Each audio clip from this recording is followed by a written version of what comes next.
Hi, good evening my dear legends.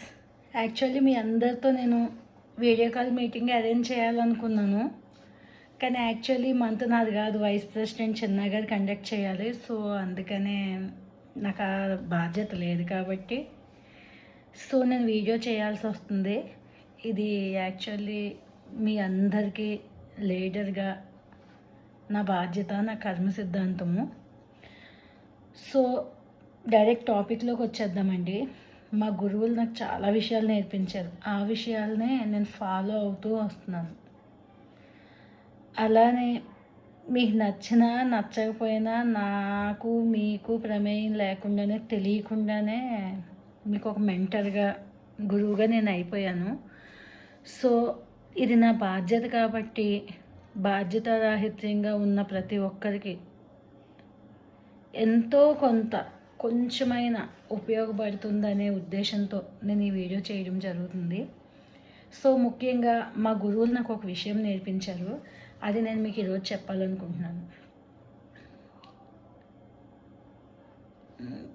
ఏం చెప్పాలి అనేది అసలు టోటల్ కన్ఫ్యూజన్ స్టేటస్లో ఉన్నాను నేను. సో ఓకే ఫ్రెండ్స్, ఏది ఏమైనా సరే మనం రామలక్ష్మణ వేలమ సంఘం కొరకు ఇష్టంతో, చాలా అంటే చాలా ఇష్టంతో మనకిష్టమైన పొజిషన్ ఎంచుకొని బాధ్యతను స్వీకరించాము. మనల్ని నమ్ముకొని 180 కుటుంబాలు ఏం చేస్తారా అని చెప్పి ఎదురు చూస్తున్నారు. కేవలం 180 అనుకుంటే అది తక్కువే, కానీ 180 కుటుంబాలు మనల్ని నమ్ముకొని ఇంత పెద్ద బాధ్యతను అప్పచెప్పారా? మనం ఎంత జాగ్రత్తగా ఉండాలి అంటే అది చాలా పెద్ద బాధ్యత. సో ఫ్రెండ్స్, మీ అందరికీ కూడా నేను ఈరోజు ఒక విషయం అయితే గుర్తు చేయాలనుకుంటున్నానండి. మా గురువులు ఎప్పుడూ చెప్తూ ఉంటారు. అందులో మొట్టమొదటి విషయం, చంద్రగుప్తుడు చాణక్యుడి కోసం మీ అందరికీ తెలుసు కదా. చంద్రగుప్తుల కట చాణక్యుడిని కనీసం రాజుగారు అయిన తర్వాత చంద్రగుప్తుడు కనీసం వారంలో ఒక్కసారైనా తన గురువు గారిని దర్శించుకోవడం అనేది తన రొటీన్ లైఫ్లో ఒక భాగం కింద మారిపోయింది. అయితే ఒకరోజు యథావిధిగానే ఎప్పుడుగానే ఆశ్రమానికి చాణక్యుడిని కలుద్దామని వెళ్ళడం జరిగింది. అయితే చాణక్యుడి దగ్గర ఉన్న గొప్ప విషయం ఏంటంటే ఆయన ఎప్పుడు కూడా టైం సెన్స్, ఎప్పుడు ముందే ఉంటారు, సమయానికి అన్న పని అన్న టైంకి చేస్తారు. కానీ ఆ రోజు చాణక్యుడు రాలేదు. చంద్రగుప్తుడికి చాలా ఆశ్చర్యం వేసింది. ఏంటి మా గురువు గారు సమయానికి రాకపోవడం ఏంటి అని చెప్పి చాలా ఆశ్చర్యం వేసింది. అప్పుడు చాణక్యుడు ఏమన్నాడో తెలుసా చంద్రగుప్తుడితో? నీకు నేను చాలా ట్రైనింగ్ ఇచ్చి ఒక రాజుగా అధికారం ఇచ్చాను. అధికారం ఇచ్చిన తర్వాత నువ్వు ఒకరితో చెప్పించుకునే స్థాయిలో ఉండకూడదు, చెప్పే స్థాయిలో ఉండాలి. సో నా అవసరం ఇక నీకు లేదని నేను నమ్ముతున్నాను, అందుకే నేను రాలేదు అని చెప్పేసరికి చంద్రగుప్తుడికి గురువుగారి మీద ఇంకా గౌరవం పెరిగింది, ఇంకా మర్యాద, ఇంకా రెస్పెక్ట్. వాళ్ళ గురు శిష్య అనుబంధం మామూలుది కాదండి. సో అలానే నేను అంత గొప్ప వ్యక్తిని అయితే కాదు, కానీ నాకున్న జ్ఞానంలో, నాకున్న కొంచెం పరిధిలో నా లెజెండ్స్ అయిన మీ 11 మందికి చాలా ట్రైనింగ్ ఇచ్చాను. నాకు ఈరోజు గురువుగా నేను ఫెయిల్ అయ్యాను. ఎలానో తెలుసా? ఇందులో కొంతమంది నాకు ఫ్రెండ్స్ ఉన్నారు, కొంతమంది మా తండ్రి గారి ఫ్రెండ్స్ ఉన్నారు, కొంతమంది నా తోబుట్టువులు ఉన్నారు, కొంతమంది మధ్యలో పరిచయమైన వాళ్ళు ఉన్నారు. వీళ్ళందరికీ మణిరత్నం అంటే ఏంటో తెలిసేలాగా మొత్తం పిన్ టు పిన్ చెప్పాను. చెప్పిన తర్వాత నచ్చి మెచ్చి మీరంతా ఈ పొజిషన్కి వచ్చారని నమ్మి మీ అందరితో ప్రమాణం చేయించాను. అవునా? అసలు పేర్లు అనవసరం. ఒక వ్యక్తికి అయితే నేను 1 ఇయర్ కంటిన్యూస్గా ఎవ్రీ రోజుకి మినిమం గంట, లేదా నాకు ఇప్పుడు ఫ్రీ టైం దొరికినప్పుడు ప్రతి సమయంలో కాల్ చేసి ప్రతి దానికి నేను ఎక్స్ప్లెయిన్ చేసి కౌన్సిలింగ్ ఇవ్వడం జరిగింది, చెప్పడం జరిగింది. నెక్స్ట్ బాధ్యత వచ్చే సమయానికి నువ్వు సిద్ధంగా ఉండాలి అని చెప్పడం జరిగింది. ఆ రోజు నాకు టైంపాస్ కాక, మాట్లాడాలంటే నాకు ఫ్రెండ్స్ లేక, లేదు అంటే ఇదేమైనా నాకు ఒక సరదానా? కాదు, మనం స్వీకరించబోయే బాధ్యత చాలా పెద్దది. అంత పెద్దదానికి సంసిద్ధంగా ఉండాలి, నాలాగే నా తోటివారు ఉండాలి అనే ఉద్దేశంతో ముందుగా అందరికీ ట్రైనింగ్ ఇచ్చి జరపడం జరిగింది. నెక్స్ట్ కొంతమంది మధ్యలో ప్రయాణం అయ్యారు. ఎప్పుడు ఎవరేం చెప్పినా సరే వాళ్ళకి అర్థమయ్యే విధంగా ప్రతి విషయాన్ని చాలా కూలంకషంగా పిన్ టు పిన్ ఎక్స్ప్లెయిన్ చేస్తూ వచ్చాను.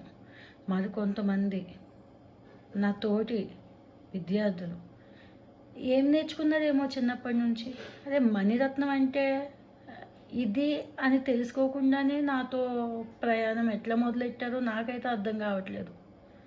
ఎనీవే, నా తోబుట్టువులు ఉన్నారు, ఏం నేర్చుకున్నారు? ఎనీవే, ఏదేమైనా కానీ అందరినీ సమానంగా తీసుకొచ్చి ఒక వారం రోజులు రాత్రి 9 నుంచి 12 వరకు కంటిన్యూస్గా ప్రమాణ స్వీకారానికి ముందు డైలీ నేను కాల్ చేయడం జరిగింది. మీరు చెప్పండి, ఏ రోజైనా నా బాధ్యత అని విస్మరించి బాధ్యత రాహిత్యంగా ఉన్నానా?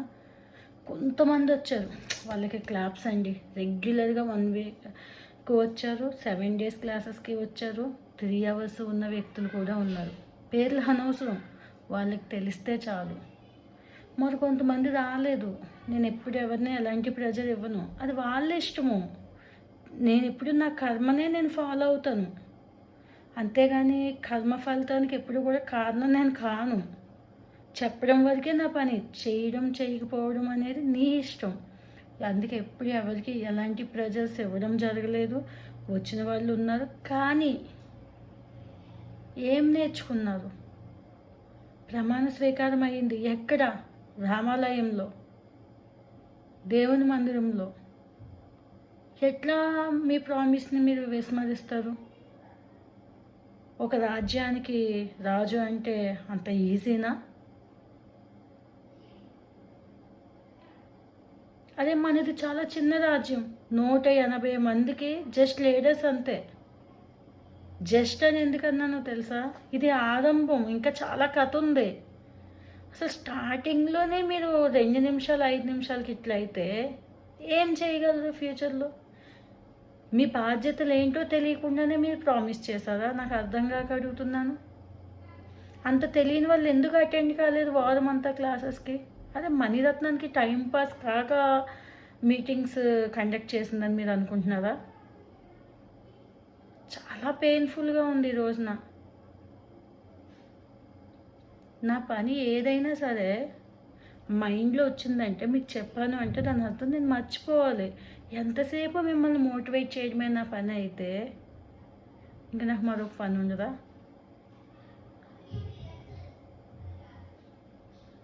చాణక్యుడు అదే చెప్పాడు చంద్రగుప్తుడికి, అరే బాబు, నీకు చిన్నప్పటి నుంచి ట్రైనింగ్ ఇచ్చాను రా నాయనా, ఒక రాజ్యానికి నువ్వు రాజువి, నా కోసం నువ్వు ఎదురు చూడుకో, సెల్ఫ్ డెసిషన్స్ తీసుకో, నీకు ఆ అధికారం ఉన్నది అని చెప్పారండి. మా గురువులు కూడా నాకు అదే నేర్పించారు. అదే విషయం మీకు నేను చెప్తున్నాను. అసలు నేనెవరో మీరంతా ఎవరో మనం అంతా ఏకమయ్యి మన వెలమ కుటుంబ సభ్యులకి ఏదో చెయ్యాలి అని చెప్పి మనం అంతా నడుము కట్టుకున్నాం. అందరం ఒక్క దారిలో ఉంటేనే ఇది మనం చేయగలమండి. జస్ట్ మీ అందరికీ లీడర్గా ఉన్నాను కాబట్టి, చెప్పడం నా ధర్మం కాబట్టి నేను చెప్తున్నానండి ఈరోజున. అదే మీరు బిజీ, నాతో కుదరదు. ఇంకొకరికి హ్యాండ్ ఓవర్ చేయండి. ఆ పని చేయడానికి ఇంకా 11 మంది సిద్ధంగా ఉన్నారు. అంతేగాని అంత కేర్లెస్గా, అంత బాధ్యతారాహిత్యంగా ఉండడానికి ఇది మీ వ్యక్తిగతం కాదు.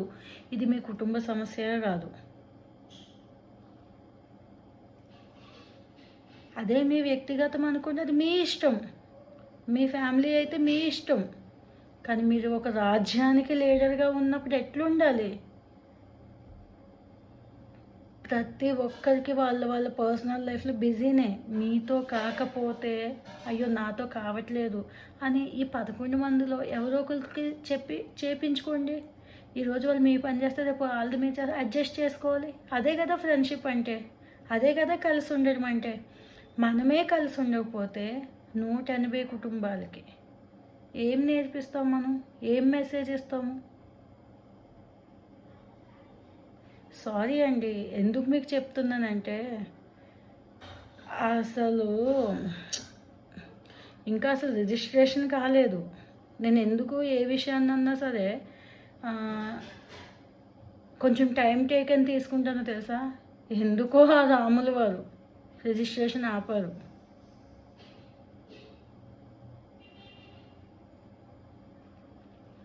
రామాలయంలో ఉండి దేవుని సమక్షంలో ప్రామిస్ చేసామంటే కనీసం దేవుడికి మర్యాదన్నా ఇవ్వాలి, దేవుడికి భయపడైనా ఉండాలి. మనం 2 years కమిట్మెంట్ ఇచ్చారు నాకు. ఎలా మర్చిపోతున్నారు అందరూని? మిమ్మల్ని ఫాలోఅప్ చేయడమే నా పనా? నాకు ఇంక రెండో పని లేదా? ఒక్కసారి ఎన్నోసార్లు చెప్తాను, ఒక వీడియో వచ్చినా ఒక మెసేజ్ వచ్చినా దాన్ని ప్రెస్ చేసి ఎస్ ఆర్ నో పెట్టండి అని. అదే చూడడానికి టైం ఉంది, రిప్లై ఇవ్వడానికి టైం లేదా? మీరు చూసారో లేదో నాకు ఎలా తెలుస్తుంది? మీకు అర్థమైందో లేదో నాకు ఎలా తెలుస్తుంది? మళ్ళీ పర్సనల్గా మీ కాంటాక్ట్స్ వెతకాలి, మీ పెట్టాలి. టైం చాలా వాల్యుబుల్ అండి, చాలా. నాకు ఇది ప్యాషన్ కాబట్టి నేను మీ అందరికీ ఫాలోఅప్ చేయడము. ఇందులో నా ఆత్మీయులు, నా తోబుట్టువులు కూడా ఉన్నారు. అంతకుముందు రామలక్ష్మణ సంఘం ఏర్పడి ముందు ఎవరికి ఎప్పుడు కనీసం నేను ఫోను చేయలేదు. ఎదురుగా ఉన్నా కూడా వాళ్ళ ఇంటికి వెళ్ళి ముచ్చట్లు పెట్టింది లేదు. నాకు అంత టైము లేదు. ఆత్మ పరిశీలన చేసుకోండి. కానీ ఇప్పుడు ఎందుకు చేస్తున్నాను? ఇది మన బాధ్యత. చెప్పాను కదా, నా కర్మ చేయడానికే నాకు అధికారం ఉంది. టేకప్ చేశాను, నా బాధ్యతను నేను ఫాలో అవ్వాలి. ఇదే నాకు తెలిసిన విద్య.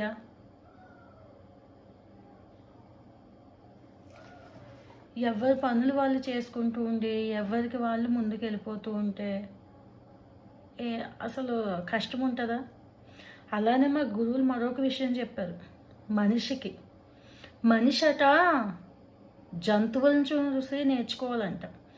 ప్రతి యానిమల్కి ఒక స్పెషాలిటీ ఉంటుంది, కానీ మనిషికి ఏముంది? అర్థం చేసుకునే జ్ఞానం ఉంది, స్వంతంగా ఆలోచించగల శక్తి ఉంది, స్వంతంగా నిర్ణయాలు తీసుకోగల శక్తి ఉంది.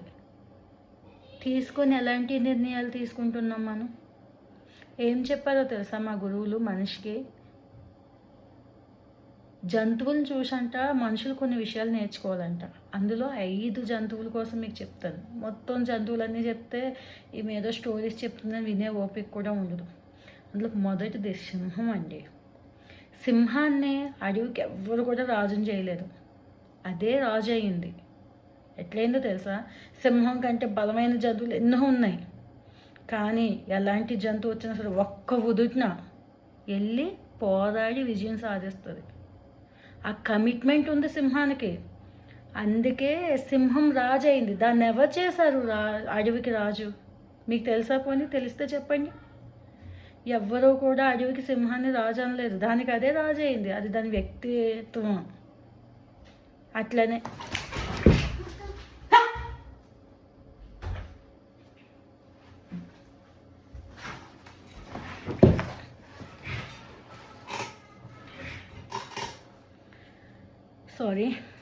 అట్లనే ఇంకొక జంతువు కోసం చెప్తానండి. ఏనుగు ఎంత బలమైన జంతువు అది. దాన్ని చూసి ఏం నేర్చుకోవాలో తెలుసా మనిషి? అది ఎంత బరువైనా మోస్తుంది. ఏనుగు ఎంతటి బరువైనా మోస్తుంది చాలా ఓపికతో. అది చాలా టీవీగా ఉంటుంది.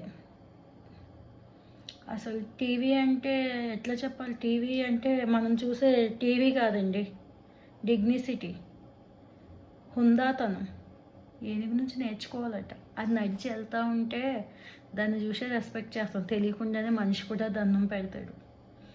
దానికి ఉన్నంత ఓపిక, బోలెడంత శక్తిశాలి. అదే నేను శక్తిశాలిని అని చెప్పి ఎవరైనా చంపేయడానికి వెళ్ళిద్దా? నాకు శక్తి ఉంది కాబట్టి నేను పని చేయగలనని చెప్పి ఓపికతో ఎంతటి బరువులనైనా మోస్తుంది. అట్లనే మరొక దానికోసం చెప్తానండి, కొంగ.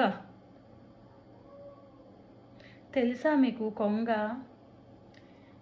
చెరువుల దగ్గర, నీటి కాలువల దగ్గర చాలా ఓపికగా, చాలా అంటే చాలా ఓపికగా ఎదురు చూస్తూ ఉంటుంది, ఎప్పుడు చేప వస్తుందా, ఎప్పుడు తిందామా అని. కానీ పొద్దున్నుంచి సాయంత్రం వరకు చూసినా చేప వస్తుంది, టక్కన పడుతుంది రెప్పపాటులో. కాన్సన్ట్రేషన్, శక్తి ఉండాలండి మనిషికి. చెప్పారు మా గురువులు జంతువులు చూసి నేర్చుకోమని.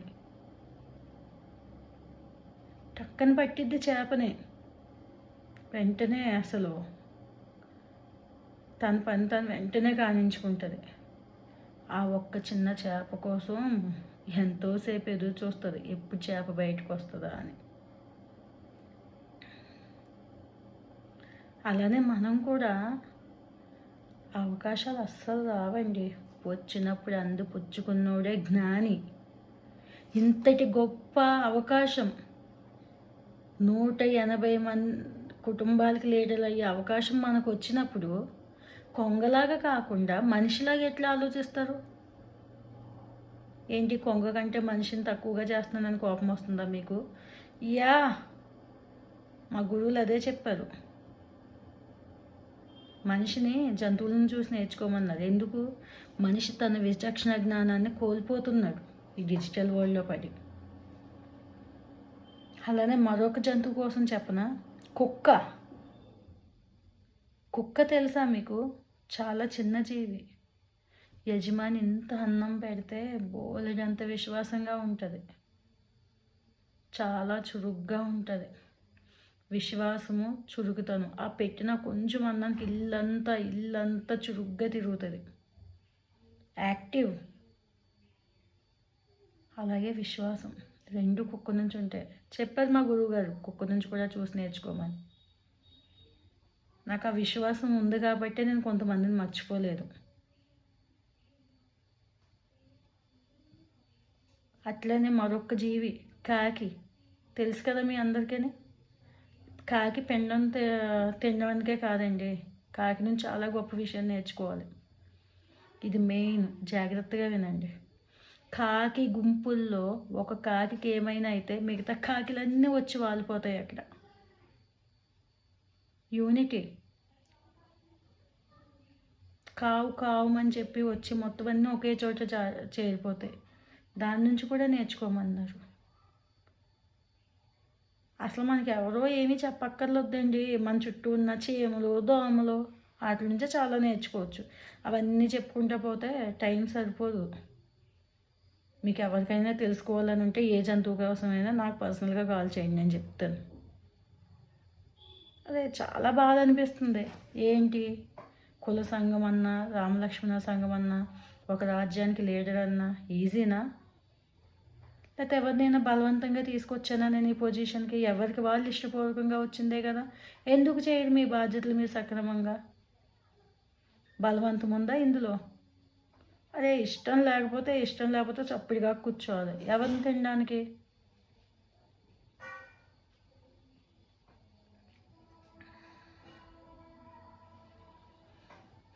అలానే మా గురువులు ఇంకొక విషయం చెప్పారు, పురాణాల నుంచి కూడా మనం చాలా నేర్చుకోవచ్చు. మీ అందరికీ శకుని మామ తెలుసు కదా. శకుని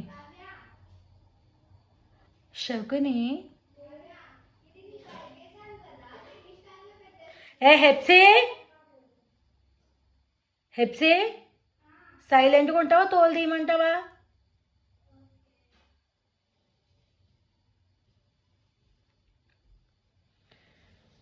శకుని పురాణాల ప్రకారం బ్యాడ్ అయినా మణిరత్నానికి అతను అంటే చాలా ఇష్టం, గౌరవం. శకుని చేసింది ఒక యుద్ధం, తెలుసా మీకు? ఈ ప్రపంచంలో అతన్ని ఎవరు అర్థం చేసుకోలేమో, అందరూ బ్యాడ్ అంటారేమో, కానీ నేను అర్థం చేసుకున్నాను, నాకు ఇష్టం. కానీ శకుని చేసిన అదో పని, పొరపాటు పని ఒకటి ఉంది. అదేంటో తెలుసా? మనుషుల్ని బ్యాడ్ ఇన్ఫ్లుయెన్స్ చేయడం. ఓ రాజా దుర్యోధన, శకుని నిన్ను ఇన్ఫ్లుయెన్స్ చేస్తున్నాడంటే అతను గెలవడానికి, అది గుర్తుపెట్టుకో నువ్వు. దుర్యోధనుడు శకుని విషయంలో ఏం చేశాడో అది మర్చిపోయి క్షమించి అతనికి ఆశ్రయం ఇచ్చాడు, తెలుసా మీకు? శకుని లాంటి వ్యక్తులు మన టీంలో కూడా ఉన్నారు, నేను గమనించాను. ఇంకొకసారి మనుషుల మైండ్ని పొల్యూట్ చేస్తాయి. శ్రీకృష్ణుడు అంత గొప్పదాన్నే కాదు, నేను యుద్ధాన్ని ఆపడానికే ప్రయత్నం చేయలేను, యుద్ధం వచ్చిన తర్వాత నిర్మూలన చేయలేను. అలాగే భీష్ముడికి ఉన్నంత గొప్ప ఉదార స్వభావము నాకు లేదు, ఆయనకున్నంత కులగజ్జి నాకు లేదు, లేదంటే ఆయనకు ఉన్నటువంటి ధన అనే వ్యామోహము నాకు లేదు. శకుని వేషాలు ఎవరు వేసినా సరే మణిరత్నం చూస్తూ ఊరుకోదు, ప్రతి ఒక్కరిని ఒక కంటి కనిపెడుతూనే ఉంటుంది. నాకు కావాల్సింది దుర్యోధను లాంటి రాజు కాదు. పాండురాజు జోదానికి బానిస అయినా అతన్ని ఎందుకు కృష్ణుడి రాజుని చేయాలనుకున్నాడో తెలుసా మీకు? ధర్మబద్ధుడండి, ఫుల్ వీక్, ధర్మం తప్ప ఏం తెలియదు ఆయనకి.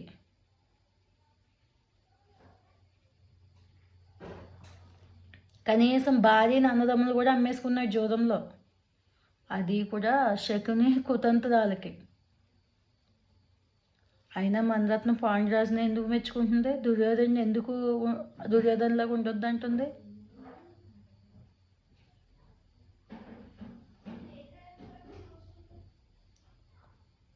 ఇవన్నీ అసలు అర్జునుడికి గీతోపదేశం చెప్తాడు ఆయన. ఎవరండి శ్రీకృష్ణుడు?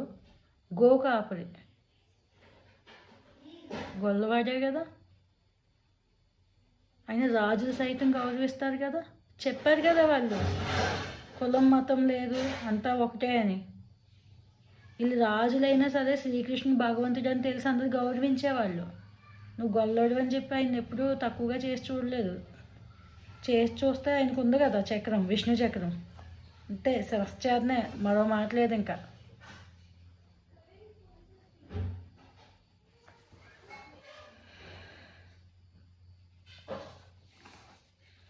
అంతటి శ్రీకృష్ణుడే రథసారథై అర్జునుడిని నడిపించాడు. మహాభారత సంగ్రామం జరిగినప్పుడు ఆ యుద్ధంలో మహామహులంతా ఒకవైపు, శకుని కుతంత్రాల వల్ల అటువైపు ఉంటే మిగిలిన వాళ్ళు ఇటువైపు, పాండవులు 5గురే. అంతమందితో యుద్ధం ఎట్లా చేశారు? మనం 11 మందిమే. మీకు తెలుసా మనకి ఎంతమంది శత్రువులు తయారవుతారు? ఇంత అప్రమత్తంగా ఉంటే ఎలా? 5గురమే అన్నా సరే, రథసారథి అని చెప్పి కృష్ణుని తక్కువగా చూడలేదు వాళ్ళు ఎవరుని. ఆయన ఎలా చెప్తే అలా ఫాలో అయ్యేవారు, అందుకే వాళ్ళకి సక్సెస్ వచ్చింది. దుర్యోధనుడు ఎవరి మాట వింటాడు? ఎవరి మాట వినడు, అన్నీ నాకే తెలుసు అనుకునే గర్వం, అహంకారం. వాళ్ళ జీవితం చూసి ఏం నేర్చుకుంటున్నారు? వాళ్ళు మనలాగా మనుషులే కదా. అట్లా ఉండకూడదని తెలియదా మీకు ఎవరికి?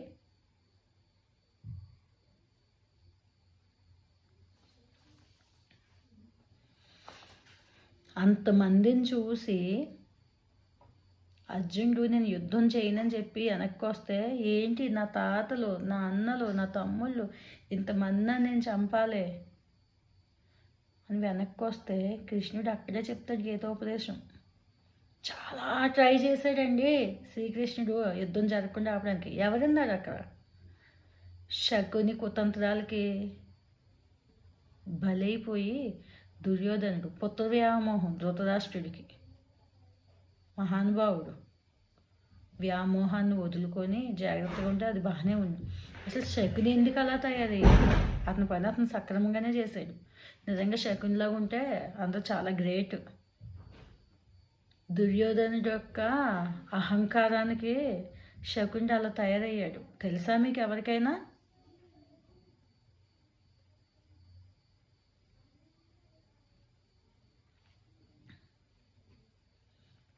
వాళ్ళ తల్లికి రెండో పెళ్లి చేశారని చెప్పి వాళ్ళ తాతగారు ఆ రోజుల్లోనే ఆ కాలంలో రాజుల కాలంలో వీళ్ళకి ఏమైనా కొన్ని లోపాలు ఉంటే ఫస్ట్ జంతువులతో పెళ్లి చేసేవారు.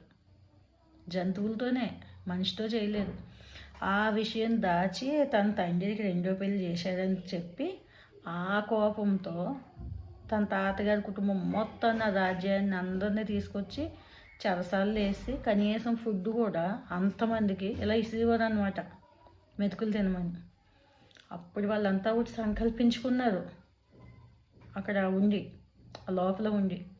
సంకల్పం ఎప్పుడు కూడా చాలా గొప్పదే. ఎన్నోసార్లు చెప్పాను మీ అందరికీ. ఏం సంకల్పించుకున్నా తెలుసా? మనిషి ఒక మతి తింటే మనం ఎవరూ బతకలేము, కానీ అందరం సాక్రిఫైస్ చేసి ఒక మనిషిని బతికిందాం. ఆ మనిషే శకుని ఎంచుకున్నారు. అప్పట్లోని శిక్షను తప్పించుకుంటే మనిషి బయటకు వచ్చేయచ్చు అనమాట, ఇంత పీరియడ్ అని ఉండేది. అట్లా వీళ్ళంతా సాక్రిఫైస్ చేసి ఆకలితో ఉండి ఒక వ్యక్తిని బతికించాలి. ఎందుకు? ఆ రాజ్యం మీద కక్ష పగ తీర్చుకోవడానికి. ఆ కాన్సెప్ట్తో అందరు కలిపి ఆ మనిషి ఫుడ్ పెడుతూ బతికిస్తూ ఒక్కొక్కరు చచ్చిపోతే ఆ కలేబరాలను కూడా తిని పెరిగినోడే శకుని. బయటకు వస్తే ఎట్లుంటుంది? మన తోబుట్టువులు కానీ మన సొంత మనుషులు కానీ ఒకరు చచ్చిపోతే కుళ్ళి ఏడ్చే మనము ఎంతో బాధ. అలాంటి మనిషినే తినాలి అంటే ఎంత నరకం. ఆ నరకం నుంచి వచ్చిన గొప్ప వ్యక్తే శకుని. గొప్ప వ్యక్తి అని నేనే అంటాను, ఎందుకంటే నా దృష్టిలో అతను చేసిన తప్పు కాదు. కానీ అతను ఎవరైతే అన్యాయం చేసో వాళ్ళ మీదకి వెళ్ళాలి. కానీ వెళ్ళాలంటే చాలా బలమైన రాజ్యం. ఏం చేయాలి? బ్రెయిన్ ఉపయోగించాడు, వాళ్ళ పక్కనే చేరాడు. నువ్వు ఆల్రెడీ ఒక మనిషికి అన్యాయం చేసావు, చేసే మనిషి ఘోరమైన అన్యాయము తీసుకొచ్చి పక్కన పెట్టుకున్నందుకు దుర్యోధన పిచ్చోడా మంచోడా? అది పిచ్చిరాజు కాబట్టి తీసుకొచ్చి పక్కన పెట్టుకున్నాడు. మరి నీకేమైంది? బుద్ధి బుర్ర లేదా? ఎవడేం చెప్తుంది బుర్రకెక్కించుకుంటానే? బుర్రకెక్కించుకుంటా ఉంటే చూస్తూ ఉండడానికి మనరత్నం ఏమన్నా భీష్ముడు అంత మంచిది కాదు. శకుని లాంటి వ్యక్తులు ఈ 11 మందిలో ఉన్నారని నాకు తెలుసు. ఒక కంట కనిపెడుతూనే ఉంటాను. రాజా దుర్యోధన, ఎక్కించుకున్నావా? ఎవరూ కాపాడలేరు. ఇది గుర్తుపెట్టుకొని జాగ్రత్తగా ఉంటే అందరికీ మంచిది, రామలక్ష్మణ సంఘానికి ఇంకా మంచిది. శకుని కుతంత్రం చేశాడంటే ఒక పర్పస్ ఉంది, ఒక ఉపయోగం. నీకేమైంది? బొరగా లేదేంటి అందరు బ్రెయిన్లు చెడబడ్డానికి? మత తక్కువ వేసాలు వేసుకుంటానే. నీకు ఎవరిపైన పర్సనల్ గజ్జి ఉంటే దమ్ము ఉంటే వెళ్ళి డైరెక్ట్గా తీర్చుకో. సో ఇక మీదట ప్రతి ఒక్కరూ జాగ్రత్తగా ఎవరి బాధ్యతలు వాళ్ళు తీర్చుకుంటాను అంటే ముందుకు నడవండి.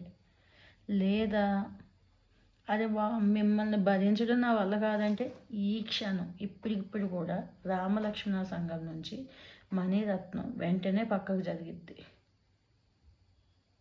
నేను అప్పుడు చెప్పాను, ఇప్పుడు చెప్పాను, నాతో ప్రయాణం అంత ఈజీ కాదు. నేను ఎలా ఉంటానో నా తోటి వాళ్ళు కూడా అలాగే ఉండాలని కోరుకుంటాను. ఎన్నిసార్లు నేను ఏమైనా టీచర్ని, మీరు ఏమైనా స్టూడెంట్సా? ఎన్నిసార్లు చెప్పాలి?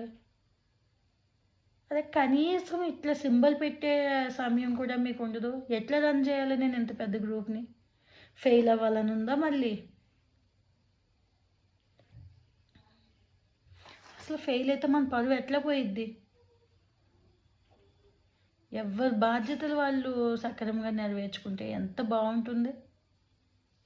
చెప్తున్నాను, గుర్తుపెట్టుకోండి. కర్మ ఎవరిని వదిలిపెట్టదు. మణిరత్నం అన్నిటికంటే భయపడేది దేనికి భయపడి తెలుసా? మా గురువులు చెప్పారు నాకు, కర్మకు నువ్వు భయపడాల్సిందే అని. నేను కర్మ అంటే నాకు చాలా భయం అండి. ఏది టేకప్ చేయకూడదు. టేకప్ చేస్తే కర్మానుసారం నడవాల్సిందే, రెండో మాట లేదు అందులోని.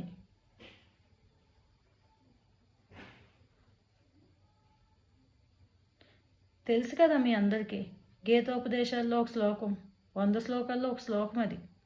కర్మేణ్యువాధికారస్తే మా ఫలేసు కదాచన మా కర్మ ఫల హేతుర్భు మా తే సంగోత్సవ కర్మని. తెలుసా దాని అర్థం? ఎక్కడున్నాము? స్మార్ట్ ఫోను, డిజిటల్ ప్రపంచం, మనం పొట్టకు సంపాదించుకోవడంలోనేనా? కర్మానుసారం చేయటికే మనకు అధికారం కలదు, కానీ కర్మ ఫలితం పైన అధికారం లేదు. జాగ్రత్తగా అర్థం చేసుకోండి. అర్థం కాకపోతే నాకు ఫోన్ చేయండి, చెప్తాను. కావున ప్రతి ఒక్కరూ కర్మ అనేది అనుసరించాల్సిందే.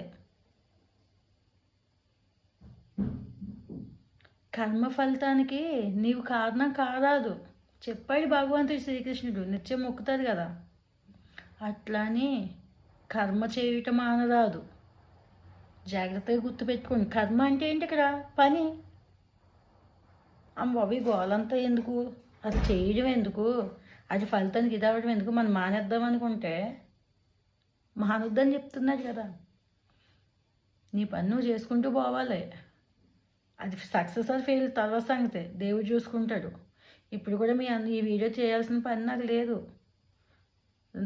నైట్కి వీడియో కాల్ మీటింగ్ పెట్టేయచ్చు. నాకు అధికారం లేదు. ఇప్పుడు ఈ మంత్ మీటింగ్ ఎవరు పెట్టాలి? వైస్ ప్రెసిడెంట్ పెట్టాలి, చిన్నగారు. నాకు ఎట్లా అధికారం ఉంది? 18 నుంచి 27 మధ్యలో ఎప్పుడు సండే వస్తే ఆయన చూసుకుంటారు. అధికారం లేదు కాబట్టి నేను వీడియో చేయాల్సి వస్తుంది.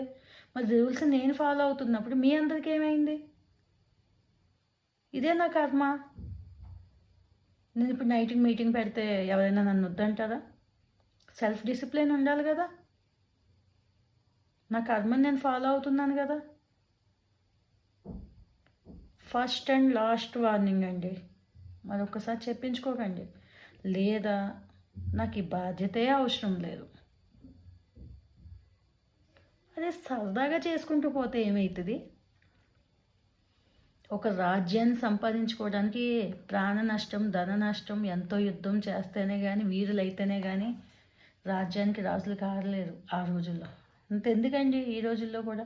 అసలు లీడర్గా ఉన్నప్పుడు లీడర్ క్వాలిటీస్ ఎంత చెప్పాను, ఎన్ని క్లాసెస్, ఎంత టైము, పేదలు రాస్తానే ఉన్నాను. చదివే ఓపిక మీకు ఉండట్లేదని ఈరోజు వీడియో చేస్తున్నాను. ఇదన్నా వింటారో వినరో నాకు తెలియదు. నా కర్మ మాత్రమే నేను చేస్తున్నాను ఇక్కడ. కర్మ ఎట్లా పని చేస్తుందో తెలుసా మీ అందరికీ? మన బంధువులు కానీ మనం కానీ చనిపోతేనట మనిషి కాలేరు పట్టుకుంటే ఇట్లా పైకి లేస్తాడనమాట. లోపల ఉన్న జీవుడు బయటికి వెళ్ళిపోతే ఏది తోడుగా రాదు, కానీ ఒకటి వస్తుంది, కర్మ వదిలిపెట్టదు. చచ్చిపోయాక కూడా మనం వదిలించుకోకుండా ఉన్నది కర్మ ఒకటే.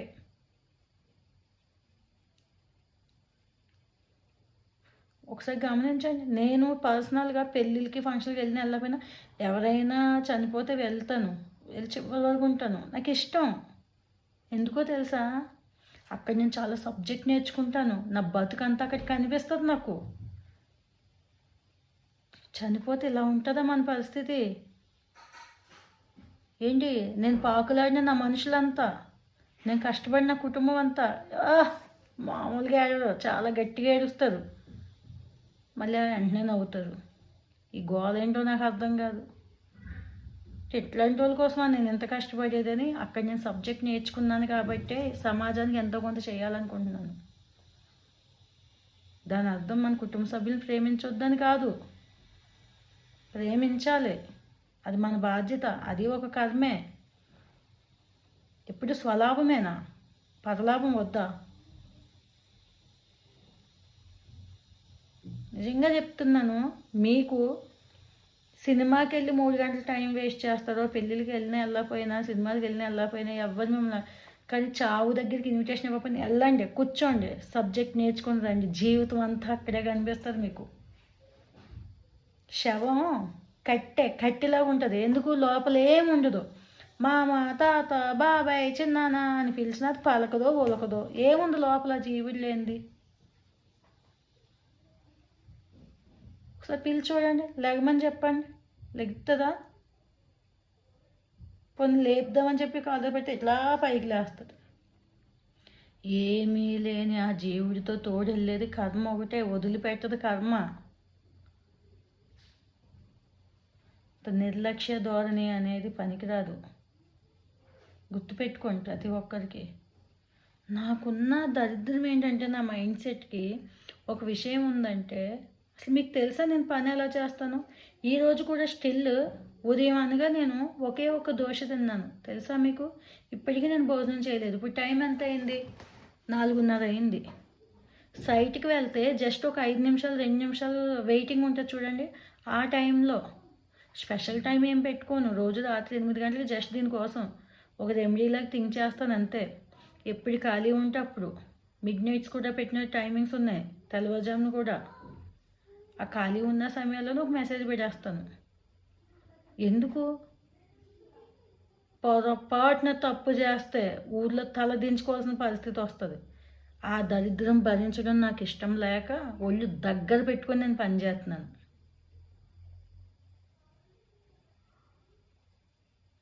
ఎంత భయంతో ఉంటానో తెలుసా నేను అనుక్షణం. నాకు భయం ఎక్కువ ఉంది కాబట్టే ఎప్పుడు పని చేస్తూ ఎనీ టైం ఎనీవేర్ సైట్లో ఉన్న, మీటింగ్లో ఉన్న, చిన్న సమయం దొరికితే ఒక పని మీకు అప్ చెప్పినప్పుడు మీ బాధ్యతగా మీరు చేసుకోండి. మీరు బిజీ అయితే పక్క వాళ్ళకి అప్ చెప్తే నాకు అనిపించాలి, అదే ఈ వ్యక్తికి పని అప్ చెప్పంటే డన్ అయిపోయింది అని నాకు అనిపిస్తే ప్రశాంతంగా ఉంటుంది. నా పీస్ ఆఫ్ అసలు మైండ్ అనేది స్పాయిల్ అయిపోతుంది తెలుసా మీకు. నా నాలెడ్జ్, నా టైం అంతా నేను ఇక్కడేనా రామలక్ష్మణ సంఘానికే పెట్టాలా? 11 మంది కలిస్తే ఎట్లుండాలి? మణిరత్నం వెల్మదొర యూత్ ఆర్మీ సేవా సంస్థ అనేది కోపంతో పెట్టింది, తెలుసా మీకు ఎవరికైనా? ఒక మనిషికి కోపం వస్తే ఈరోజు ఇంత పెద్ద సంస్థ అయింది. ఒక మనిషి కమిట్మెంట్తో పనిచేస్తే ఈరోజు ఇంత నిలబడింది. మరి 11 మంది కలిస్తే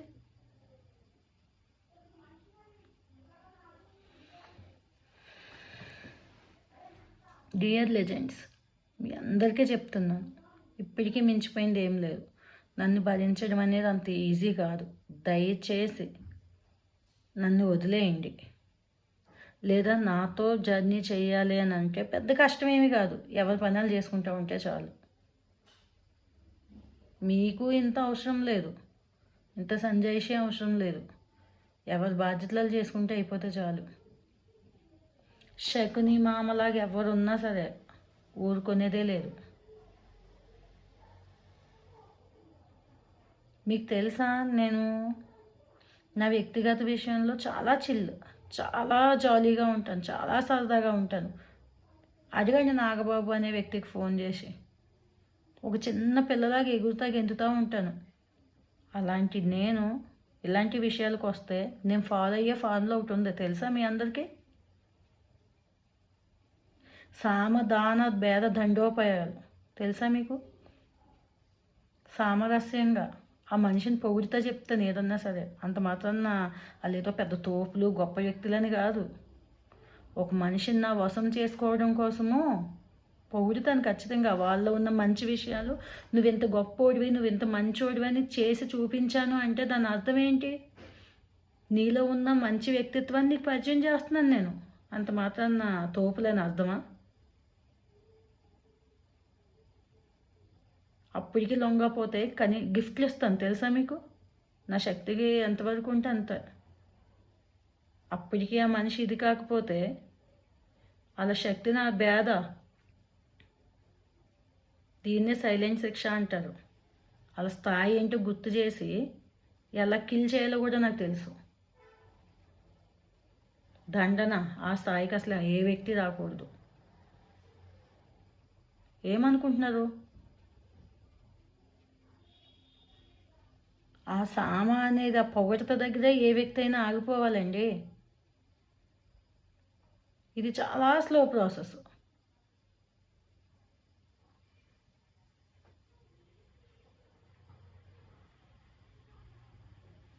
మా గురువులు నాకు ఇదే నేర్పించారు. అంత మాత్రం నేనేమంత చెడ్డదాన్ని ఏం కాదు, చాలా మంచిదాన్ని నేను.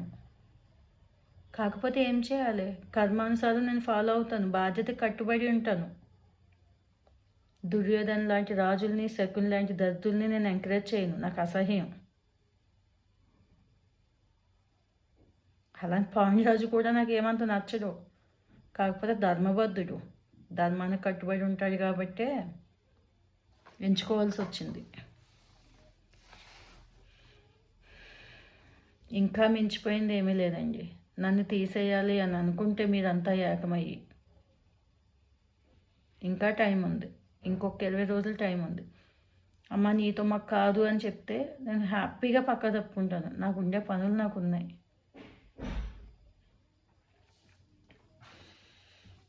సరే అండి, 41 నిమిషాలు అయింది. ఒక మనిషికి 21 నిమిషాల కంటే ఎక్కువ వినలేదు. ఎంతకంటే ఎక్కువ చెప్పినా అనవసరం. దయచేసి నేను ఎవరికి ఏమీ కోపంగా చెప్పట్లేదు, అసహనంతో చెప్తున్నాను, బాధతో చెప్తున్నాను. దయచేసి నాకు కూడా ప్రైవేట్ స్పేస్ ఉంటుంది కదా. ఎవరి పనులు వాళ్ళు సక్రమంగా చేసుకుంటే చాలా సంతోషం. వాళ్ళనే లీడర్స్ అంటారు. సో ప్రతి ఒక్కరూ మీ పనులు చేసుకుంటారని చెప్పి మనస్ఫూర్తిగా కోరుకుంటున్నాను. కర్మ సిద్ధాంతం ప్రతి లెజెండ్ గుర్తుపెట్టుకోండి. Thank you so much everyone.